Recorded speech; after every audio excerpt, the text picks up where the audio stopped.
అసలు ఏంటి syllabus experiment? School text బుక్లో స్కిప్ చేశారు, రాజకీయ నాయకులు మాట్లాడరు, ఈవెన్ సినిమాల్లో కూడా చూపించలేదు. ఏంటి సిలబస్ ఎక్స్పెరిమెంట్? దీన్నే బ్రహ్మచర్య ఎక్స్పెరిమెంట్ అంటారు. అంటే గాంధీజీ చేసింది. గాంధీజీ ఏం చేశాడంటే అతను 77 ఏళ్ళ వయసులో ఈ ఎక్స్పెరిమెంట్ చేశాడు. అంటే యంగ్ అమ్మాయిలతో పడుకోవడం, బట్టలు లేకుండా, ఈవెన్ సేమ్ రూమ్లో కాదు, సేమ్ బెడ్ మీద. ఈ ఎక్స్పెరిమెంట్ సెక్స్ కోసం కాదు. ఎందుకు చేశాడంటే తన కామ కోరికలు జయించానా లేదా అని తెలుసుకోవడం కోసం చేశాడు. ఐ మీన్ స్పిరిచువల్ ప్యూరిటీ కోసం ఇలా చేశాడంట. అసలు ఎవరు ఈ అమ్మాయిలు? ఆ అమ్మాయి పేరు మను గాంధీ. 17 ఏళ్ళ నుంచి 20 ఏళ్ళ వయసు ఉంటుంది.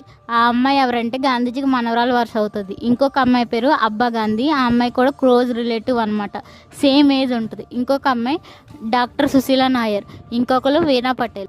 గాంధీజీ సెక్రటరీ అయిన నిర్మల్ కుమార్ బోస్ ఇలా రాశాడంట. మరి గాంధీజీ తనకు తాను అడ్మిట్ చేశాడు ఒక లెటర్లో. ఏంటంటే అబ్బా slept me with hardly for 3 days, Kanchan for 1 night. అంటే వాళ్ళకు వాళ్ళు వెళ్ళలేదు, గాంధీజీ ఫోర్స్ మీద వెళ్ళారు. ఈ అమ్మాయిలు ఇండిపెండెంట్ కాదు, పూర్తిగా గాంధీజీ మీద డిపెండ్ అయ్యారు, అందుకే అలా చేశారు. ఇంకోటి ఏంటంటే గాంధీజీ వాళ్ళ ఆశ్రమంలో పెళ్ళైన ఆడవాళ్ళని మగవాళ్ళని సపరేట్గా పడుకోమని చెప్పాడు.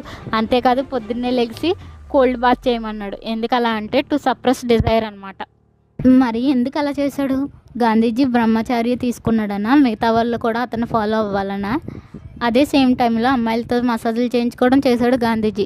అంతా చెప్పాక గాంధీజీ స్వతంత్రం కోసం కష్టపడలేదన్నాను, చాలా కష్టపడ్డాడు అతను.